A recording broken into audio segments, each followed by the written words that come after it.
Hey guys, it's Jess and welcome back to my channel. So I've been thinking lately a lot about different kinds of videos that I can film, so I came up with this idea of telling you 5 things that I learned from high school. I hope it's a little bit helpful, maybe a little bit funny as well, and I hope you enjoy some of the stories that I tell you about my experience in high school and how I've learned from it. I don't really know where this video is going. I jotted down a few notes, but for the most part I'm just going to be talking from experience and memory of what I can recall from 6 years ago. So without further ado, let's get started. So I'm sure to a lot of you I look a lot younger than I actually am. I just recently graduated college, so high school for me was like 5 years ago, so I feel like I've learned a lot of things since then. Okay, so number 1. Plans are different than goals. So what this kind of means is that in high school, I'm sure a lot of you right now watching are probably either in high school or gonna be in high school, or if you're not, you're older, then I'm sure you can relate to what I'm gonna say.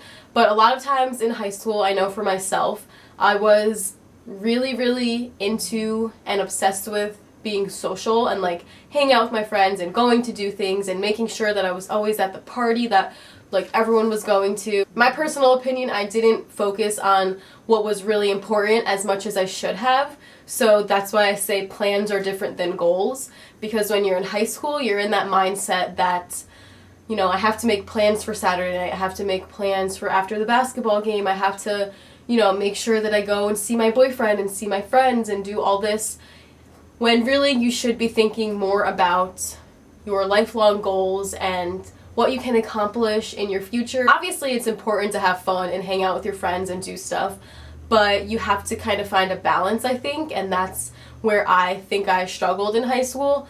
I didn't really have a balance of like my social life and schoolwork. I put my social life like way up here and my schoolwork was just like, eh. I mean, I did pretty well in school, for not, as bad as this sounds, for not really trying as hard as I should have, but it kind of bit me in the butt, because if I had just not gone to that party or not hung out with my friends that day and studied for my test, I may have gotten a better GPA, I may have gotten into more schools when it came to applying to college. So for those of you who are still in high school, just remember that it's important.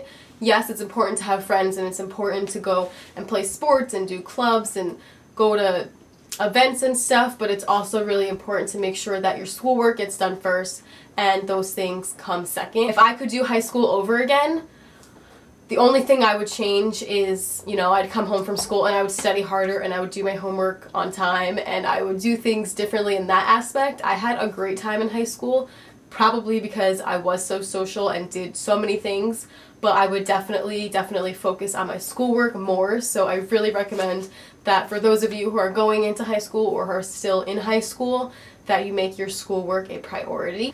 Number 2, being alone is okay. So I really learned this in the beginning of high school. I've always kind of been more of like, I don't want to say a loner, but I've always been more independent, I guess. I don't need people to like hang out with me in order for myself to be happy. Like, I can hang out with myself and entertain myself and be okay. But of course everybody goes through that phase of like, you need to have people around you. Like, I remember in high school, people would literally, at lunchtime, they couldn't walk to the garbage can alone to throw out their garbage because they, I don't know what it was, but like they thought it was uncool to be seen like walking by yourself. You always had to be like in a crowd of people, like walking to the garbage can together, because that means that you're really popular. And for me personally, if I finished my food early, I was getting my butt up and I was walking to the garbage can throwing my food out. Like, I just didn't think about it in that way. It doesn't make you uncool to be alone or,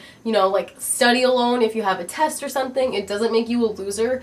It just means that you're independent, and it means that you are comfortable with yourself and you don't need other people around you at all times to like make you feel like you're worthy or something. I don't really know the correct term to use. And of course I'm guilty of that at times. Like, you don't want to look like you're alone, you don't want to look like you have no friends and stuff, but really in the grand scheme of things, it's not a big deal to do things by yourself. A lot of times I've learned in high school, and I've also learned in college, if you want things done right, then you probably should do it yourself, because if you leave it up to somebody else, then you're trusting whether it's a project or like a test or something, if you're leaving it up to somebody else, then it might not get done the way that you had hoped it would. It's always important to be able to do things on your own and not be dependent on other people. Number 3, the problems today won't matter tomorrow. So I'm sure so many of you have heard this before.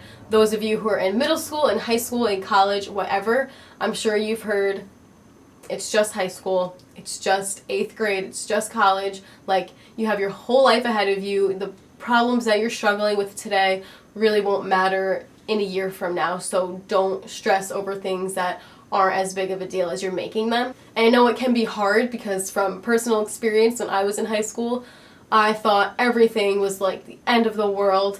I had a boyfriend, and when we would be fighting, it was like, oh my god, the worst day of my life. Couldn't focus on anything. When we broke up, it was like the worst thing ever. So you just have to remember that it's not the end of the world. Most of the time in high school and when you're younger and stuff, the problems that you think are a huge deal really aren't a huge deal, and they really won't matter tomorrow. I mean, that's just like a phrase. It probably still will affect you tomorrow, but in the future, like, it's not going to affect your life. Breaking up with a boyfriend or not getting invited to the party or whatever the case may be, if someone's picking on you, yes, that sucks, but it's not going to affect who you are if you don't let it. So if you're going through something right now in school and you just feel like super bummed and super down on yourself, just remember that it's going to get better and it's not the end of the world. Whatever the problem is right now, it will get better. Number 4, caring about things is cool. So I know a lot of times in high school and middle school and whatever school you're in when you're younger, being looked at as the person that cares too much or tries too hard is uncool. But really, it's really, really cool. To have a passion about something, to care about something is a cool thing. So don't let people tell you that, oh, you shouldn't be in band because it's nerdy, or you shouldn't join that club because it's really nerdy. You should come and party with us instead. If you have a passion for something, if you just really, really enjoy doing something and it's your hobby, then that's cool. Like, a lot of people wish that they had something that they really, really enjoyed, whether it's a sport. In high school, I played basketball, I played soccer, and I really, really loved it. I made a lot of friends through it, and that kept me out of trouble, I feel like. I made good friends from it, and I was always busy. Maybe it's a club you want to join. Don't feel discouraged to join just because maybe some people think it's uncool. If you like it, do it, because in the long run, it's only going to help you. I know when I was in high school, I wasn't doing YouTube because I only started like a year ago, but I know a lot of people who are watching, or just a lot of people in general nowadays that are in high school and middle school, have started YouTube channels because it's something that they're passionate about and it's a hobby for them, just the same as basketball was a hobby to me and something I was passionate about. And I know a lot of times people might think that that's weird, but it's not. Like, it's cool to have a passion, it's cool to have a hobby, it's cool to have something that keeps you busy and that you really like. Number 5, friends. So this could go so many ways. Your friends in high school obviously aren't always going to necessarily stay your friends forever, and that's okay. But in a lot of cases, your friends from high school end up being your best friends for life. Like, for me, I have my best friend from high school. Granted, I only talk to a handful of the friends that I had in high school now, but those friends that I do still talk to and do hang out with are some of my best friends. It's really important to appreciate your friends, and when you do go off to college, you're obviously going to make new friends in college, but it's important, I've learned, to make sure that you don't forget about your high school friends and that you still keep in touch, because those people were people that you went through a lot with in high school, and they could end up being your friends for life. And friends in general are just really important to have, because if you have a boyfriend, if you have a girlfriend, and you put all of your time and your energy into your boyfriend or girlfriend, and you completely ditch your friends, and then you and your boyfriend or girlfriend break up, then you have nobody and you just completely screwed yourself, and that's never fun. It's always just really important to keep a balance between friends and boyfriends or whatever the case may be. It's just always important to keep your friends close to you. On the other hand, it's also important to get rid of toxic friends. Friends that are mean to you, friends that talk down to you, friends that try to encourage you to do things that you don't feel comfortable doing. So I forgot to film an outro to this video, so I just wanted to do that right now. I hope you guys enjoyed it. Please let me know if you like these kind of videos, like advice type videos. Let me know in the comments, and thank you for watching. I'll see you in my next one. Bye!